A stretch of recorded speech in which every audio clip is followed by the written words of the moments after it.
Hi everyone, welcome to my channel. In today's video, I am super excited to share with all of you my recent haul of Terra MOONS eyeshadows. So in case you guys aren't familiar with Terra MOONS, they are an indie eyeshadow brand and one of my all-time favorites in terms of eyeshadow formulations, especially their Cosmic Chameleons, their shifty multi-chromes with large mica size. That is one of my all-time favorite formulas for eyeshadow. Their shade, the Cosmos, is actually overall my favorite eyeshadow. And so recently when they had their spring release, I was really excited for some of those shades. And so I picked up some of those, plus some other shades from their collection that I've been eyeing for a while. And so in today's video, I will share swatches and demos of these shades. So if you're interested in learning more, just stick around. So let's start by talking about packaging. This is how the Terra MOONS individual shadows come. You have the shade names on the back, and you can store these individual magnetic pans in a palette like this. This is a palette I bought from Adept Cosmetics. As you can see, I have a decent number of Cliona and Terra MOONS shadows already. The Cliona ones are the rectangular ones and the Terra MOONS are the circular ones. So after you open the sachet, there is just this little compartment like this. And then inside you have the lovely shadow. So the first one we have here is called Winter Sun. Let me give you guys a swatch. Oh wow. It's kind of crazy how it looks so liquidy on the hand. Interesting. So let me give you guys a swatch. Wow. Okay, it's interesting. This is so thick. Actually, this feels very different from the past shades that I've tried from them. I feel like they've changed their formula. Either that or this is just a different formula. It's extremely thick. I feel like I actually got just like a ton of eyeshadow out. As you can see, this is kind of a transparent, translucent shade, but yeah, a lot of it comes out with just one swatch. So if you're using finger application, you can be very light-handed because like look at how much is still on my finger. Interesting. So this one is part of their Lunar Luxe collection, and it's described as an extreme flaky multi-chrome shade that has large mica particle size. It has a hot pink, red, and orange and gold shift. Interesting. They do say this is best applied with glitter primer or setting spray. For today's video though, I'm just going to use my fingers and apply it directly on top of normal eyeshadow primer because I like to see how formulas perform without additional help. But this is actually quite different than what I was expecting. I don't know, I think in the pictures I expected it to have kind of more base pigment. This is very much like a translucent shade, so interesting, but extremely beautiful. So next up we have Pistol Star. This is also from the Lunar Luxe collection. And based on my experience last time, I'm taking a smaller swatch this time. Again, a lot of product comes off at once, so let's see. Ooh, wow. Interesting. This almost actually reminds me of, so I never tried the Chrome Flakes from Danessamyrix, but I watched a lot of videos and I feel like the texture is quite similar in that these are kind of translucent, don't really have base pigment, are definitely quite chunky. I was expecting that these would be more similar to the Cosmos, which is, like I said, you know, my favorite shade ever. That has a lot of opacity to it. So this is described as extreme flaky multi-chrome that has a large mica particle size. It has silvery lilac base with a gold and green shift and hints of pink, more silver than blue or purple. Again, I feel like my swatches look a lot less pigmented than what I saw online, so it'll be very interesting to see how these look on the lids. I'm not really sure what to expect. Next, we have Stellar Apotheosis. And yes, this is also from the Lunar Luxe collection. This one actually is not a new shade, and so I've been eyeing it for quite a while. I was worried it's a little bit too similar to the Cosmos, but we'll see today. I'll do a comparison swatch between the two. So let's see. This is in a very similar formula to the previous two. Ooh, okay. This one definitely is more like the Cosmos. It has that strong payoff, as you're seeing in terms of pigmentation. So this shade is described as also extreme multichrome that has a large mica particle size.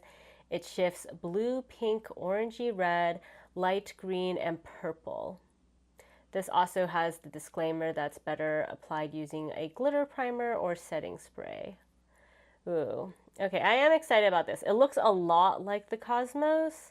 So let me actually give you guys a quick comparison swatch between these two. So here they are on the finger. So the Cosmos is here and Stellar Apotheosis is here.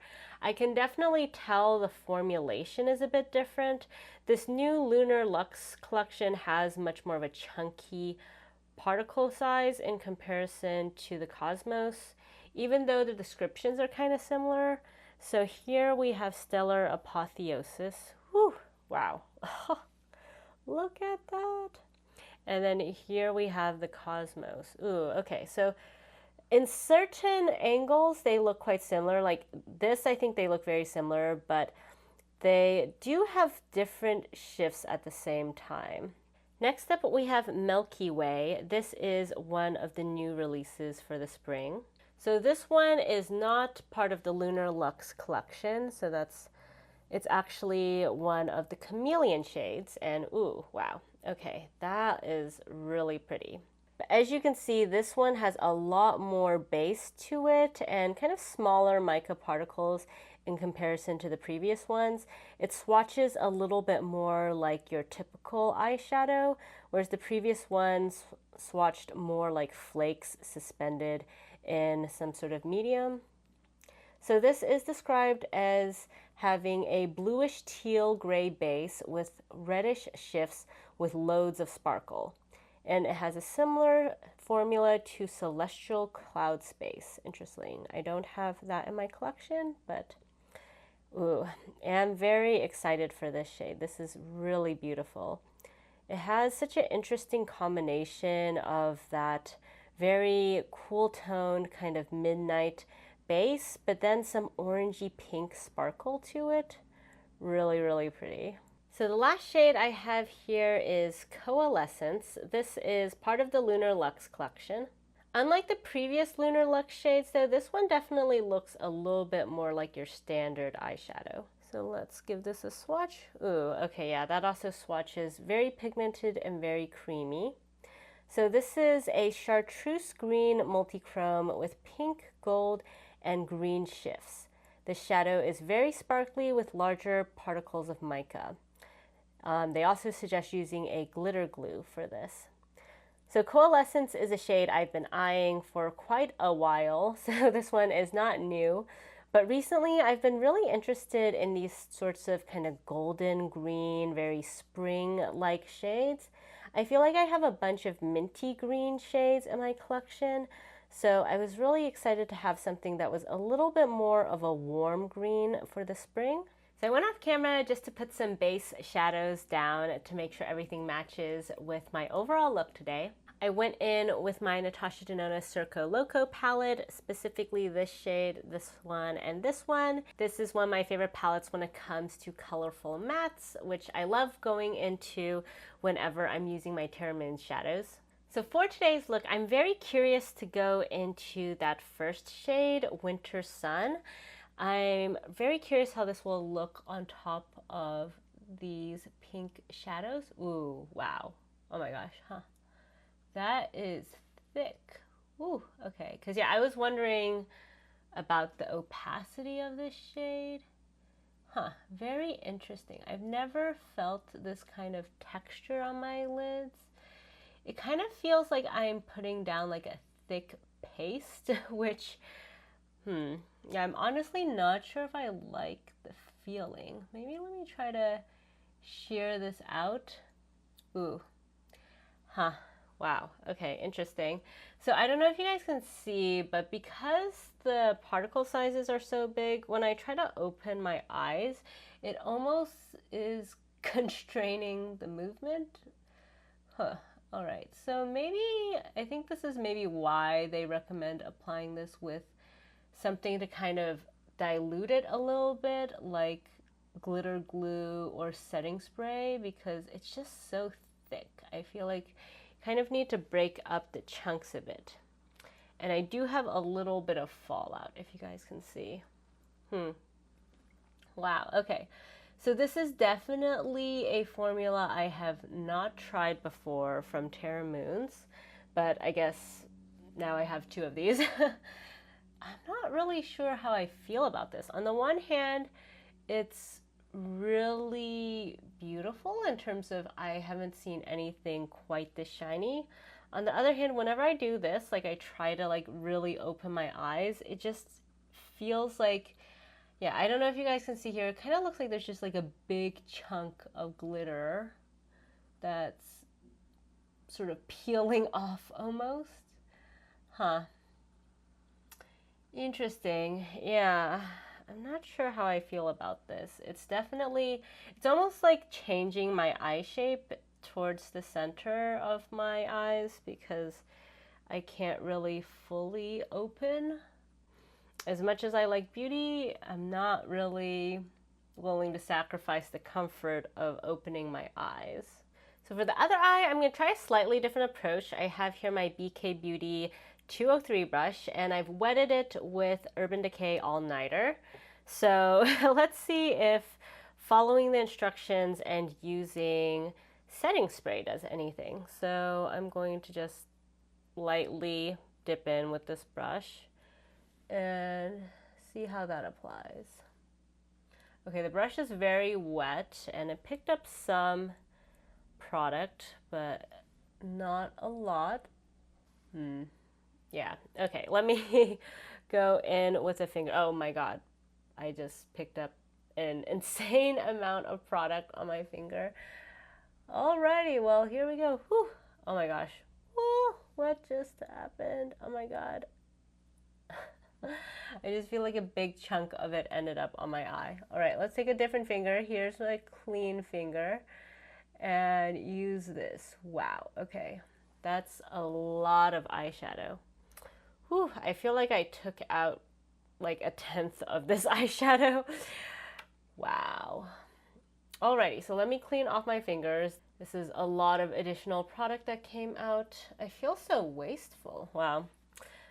All right, let's see. Okay, so definitely just using the setting spray doesn't fix the issue I had before. In fact, I think using the setting spray exacerbated it because it made it easier to pick up just way, way, way too much product. Like, I think you can tell, even though this side is very thick, this side is even thicker. And maybe you can see right now the difference between my eyes. Like, this side is now feeling more comfortable. I feel like the eyeshadow has gotten scrunched up enough, but this side is still those really big particles. So, yeah, this is not the way I was expecting today's video to go. I thought this was going to be an easy breezy experience. I've had, you know, many experiences in the past with Terra Moons, and I guess they just changed their formula, which can't say I'm the biggest fan of. I mean, it looks beautiful when you finally get things on your lid and when you sufficiently break up the particles such that it's not extremely uncomfortable. That's good. But I don't know if you guys can see this, but there's also just like a lot of fallout right now. I have a bunch on my kind of inner corner lower lash line area, and I also just see little flakies kind of up in the air. It's sort of getting into my eyes as well. Whew, wow, yeah, look at all of that fallout. Let me actually see if I go over this with a brush, if that helps at all to kind of stop the fallout by adding some setting spray on top. Ugh, there's so much eyeshadow, I don't even mind if this picks up some of the eyeshadow. And while we're at it, why not? Let's try to put whatever's left on this brush on the lower lash line area. I mean, that's pretty. Whew. Yeah, I'm not sure how I feel about this, guys. I'm gonna have to try out the other shadows a different day. Originally, I thought maybe I could put multiple shadows in this look, but yeah, I wasn't expecting to take out like 1/10 of the pan and put it straight on my eyes. So here we are. The shadow is beautiful. I'll give it that. Definitely very shifty, very eye-catching. They did not lie about the large mica particle size. But I'm just surprised because the Cosmos, which I had tried before, was also described as having large mica particle size. And as you can see, this doesn't really look like this. So they're very, very different formulas, even though the description is very similar. And even like Stellar Apotheosis is described the same way these two are, but it looks very different as well. So I don't know what's going on, but it's very pretty. We'll give it that. Is it easy to use? Definitely not. So we'll see if the looks are worth the pain over the course of the day. And lots of fallout, which I have not had an issue with previous Terra Moons shadows. Alrighty though, let's try to finish off this look. So I'm gonna go back in with my Wayne Goss number 17 brush into this purple shade.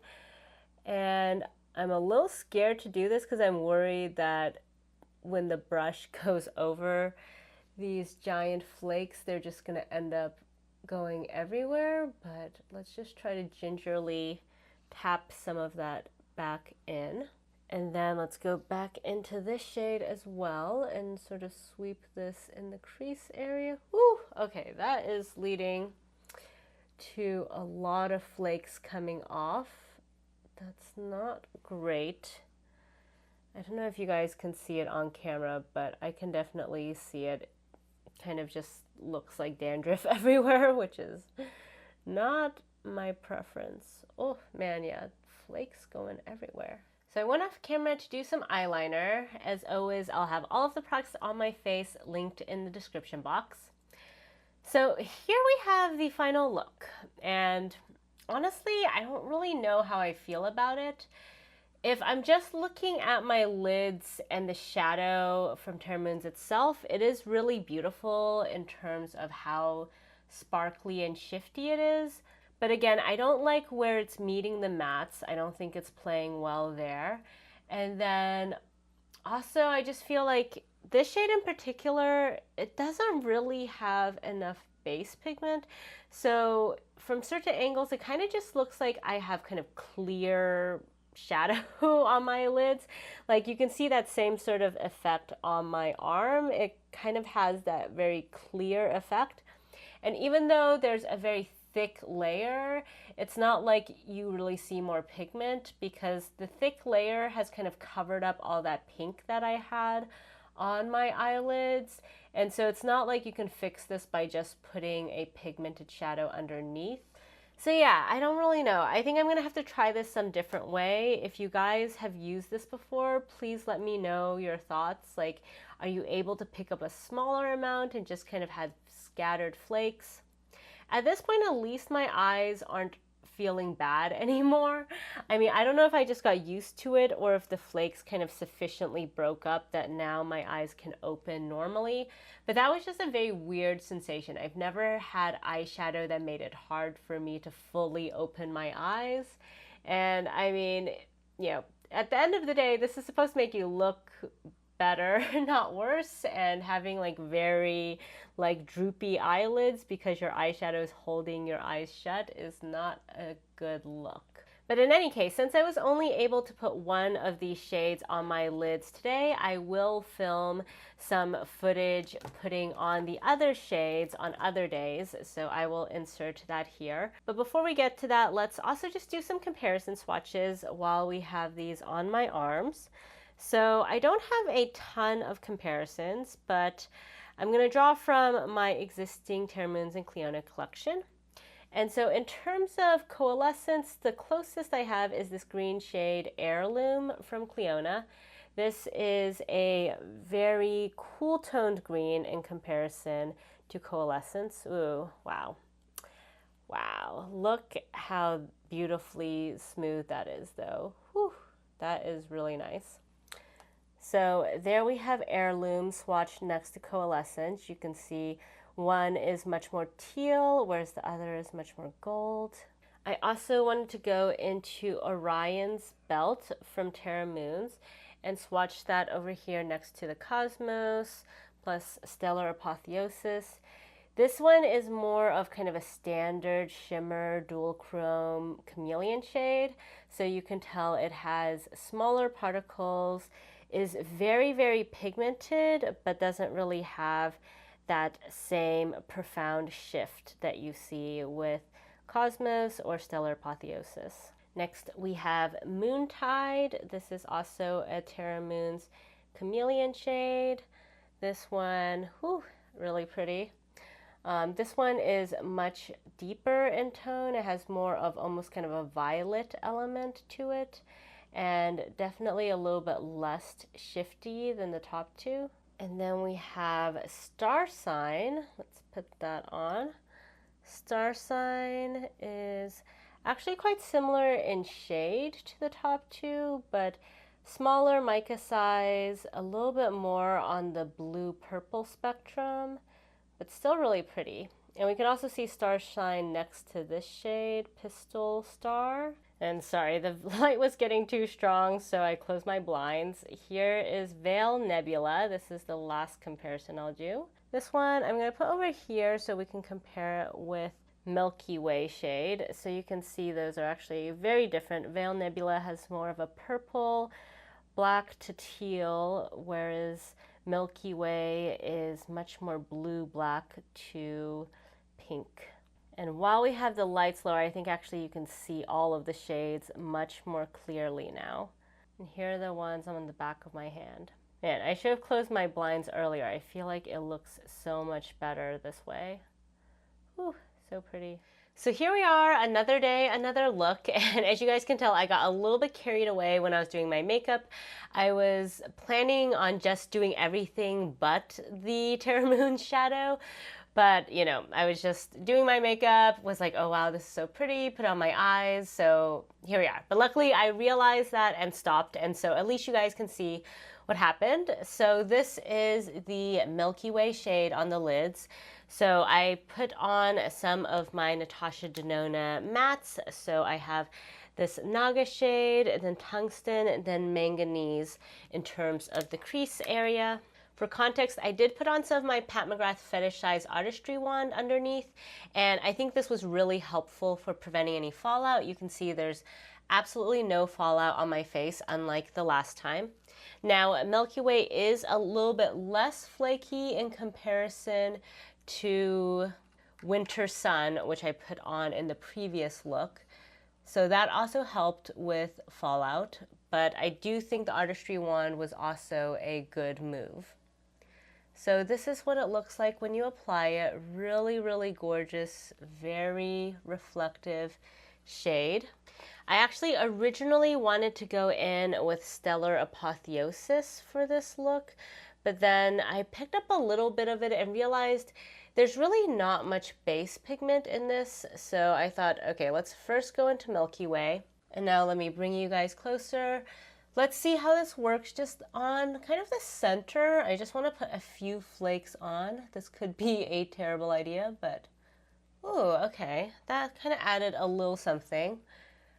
Probably not necessary on top of Winter Sun given how intense Winter Sun already is, but do you guys see it just adds like an additional little bit of interest.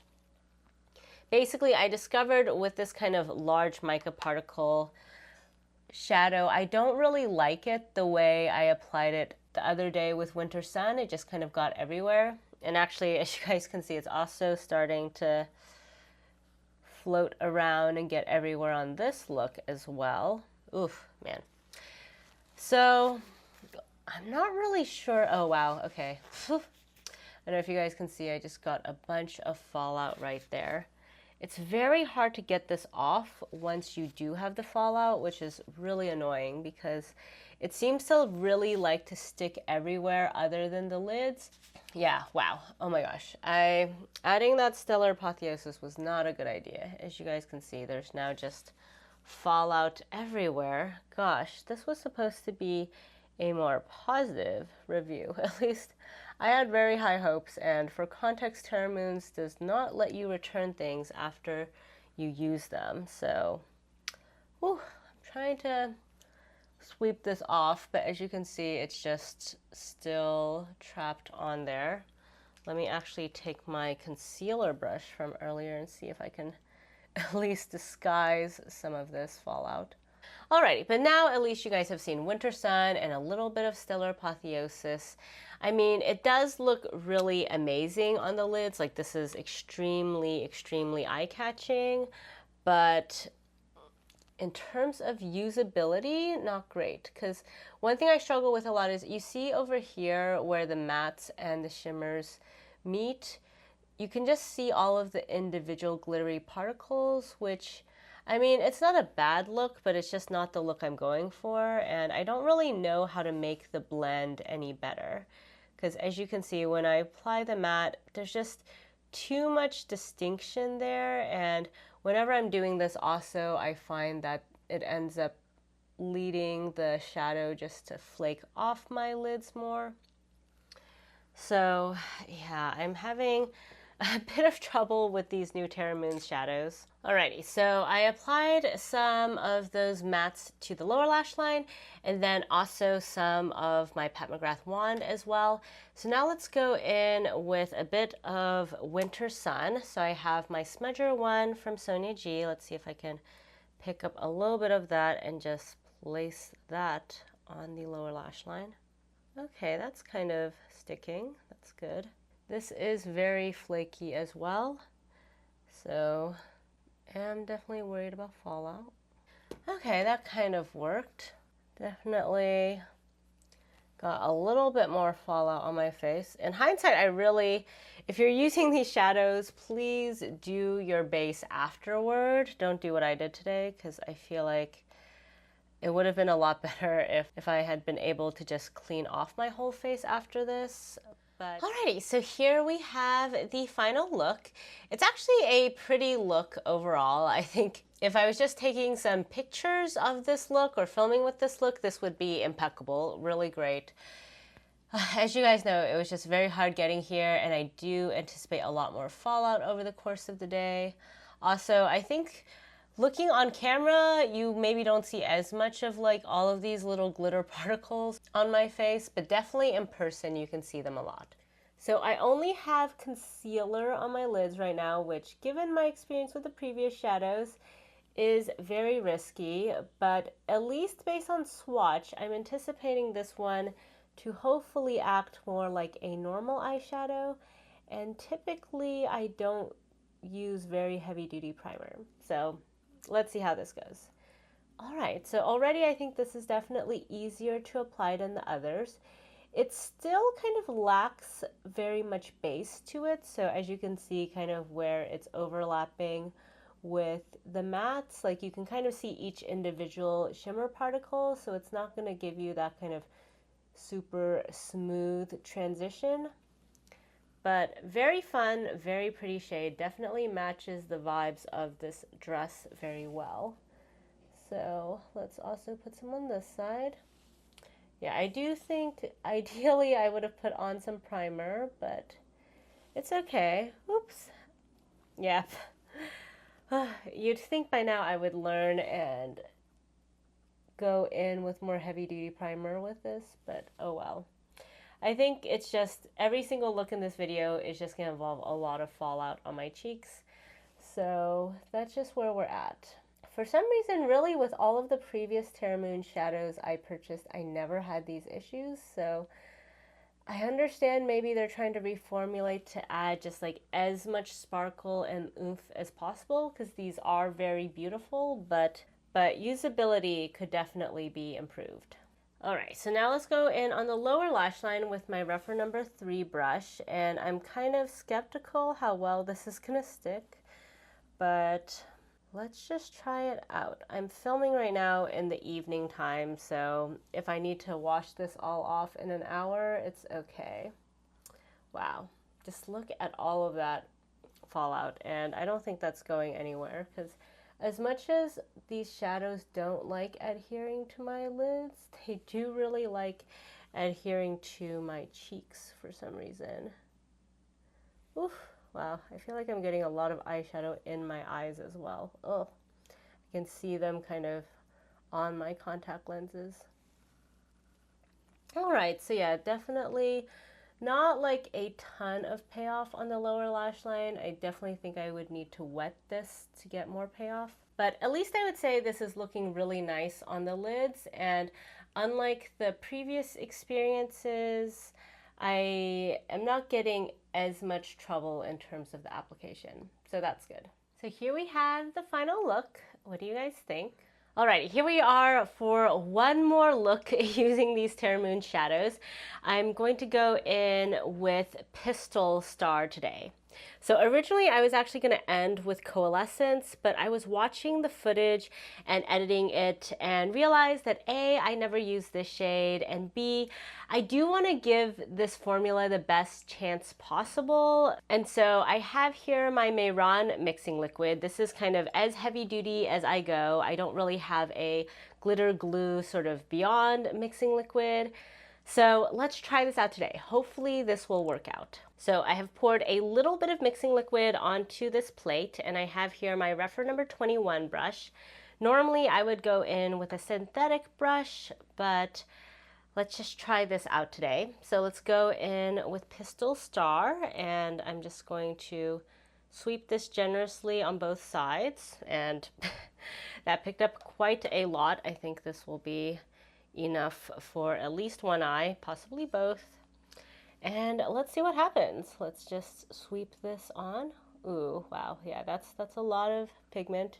It's almost a little clumpy, it's so thick, but at least it's really beautiful. Let's put the rest of this on this side. Ooh, let's put what is on the other side of the brush here as well.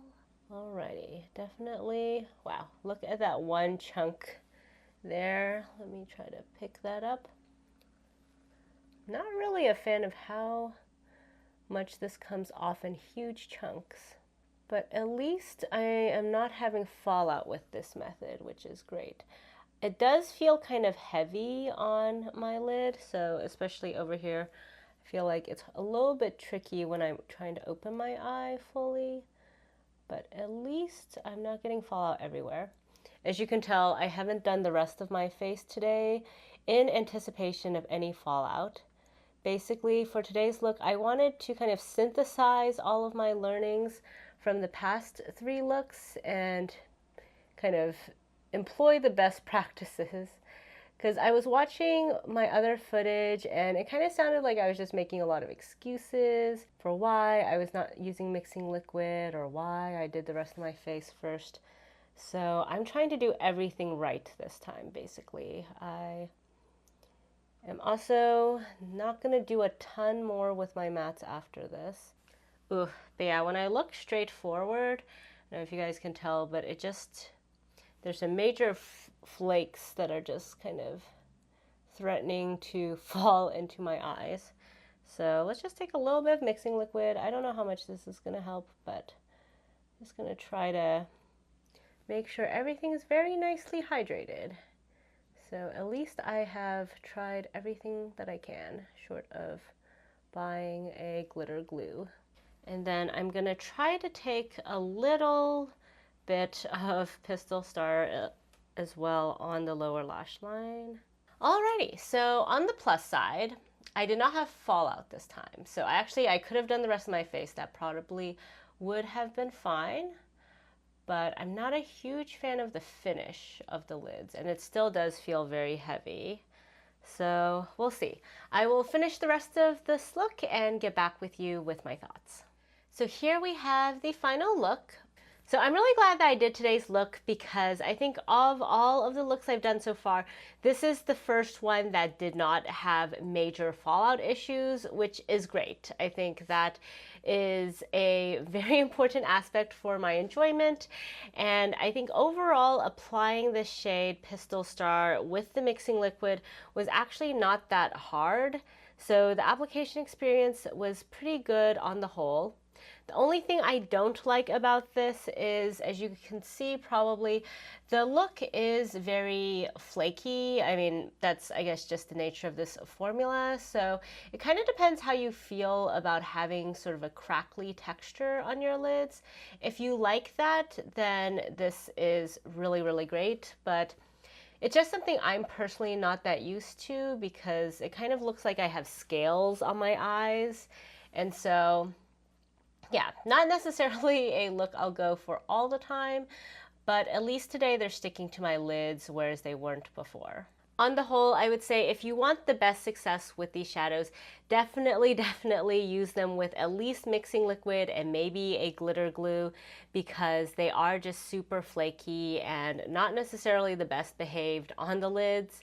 And I would say it's best to kind of do your mattes in advance and kind of don't mess with it afterward, because for today, even when I was applying the eyeliner on top, it was really hard for me to get any pigmentation on top of the shadow. So you guys might be able to see my wing is visible, but over here there's really not much eyeliner that was actually able to stick on that flaky shadow. As you glide anything over it, flakes do come off. So that is something that I'm a little bit worried about in terms of the longevity of this look. I do anticipate that it will continue to flake off over the course of the day. I'll leave in a pinned comment any observations I have in terms of the wear time of this shadow. Given that with my previous Terra Moon shadows, I had no trouble just applying them over primer or even concealer, I would say there is a bit of difference in formulation. If you are looking for these super chunky shades, definitely do them the way I did today in terms of doing your face afterward and use mixing liquid to have the best result. I would love to hear in the comments though how you guys enjoy applying your flaky shadows. Please let me know if you have a favorite brand, especially for glitter glue, because I do not have any glitter glue. But after this experience, I feel like maybe I should invest in some. And if you guys like this video, please give it a thumbs up. And if you haven't already, please subscribe to my channel. Thank you all so much for joining me today, and I'll catch you next time. Bye.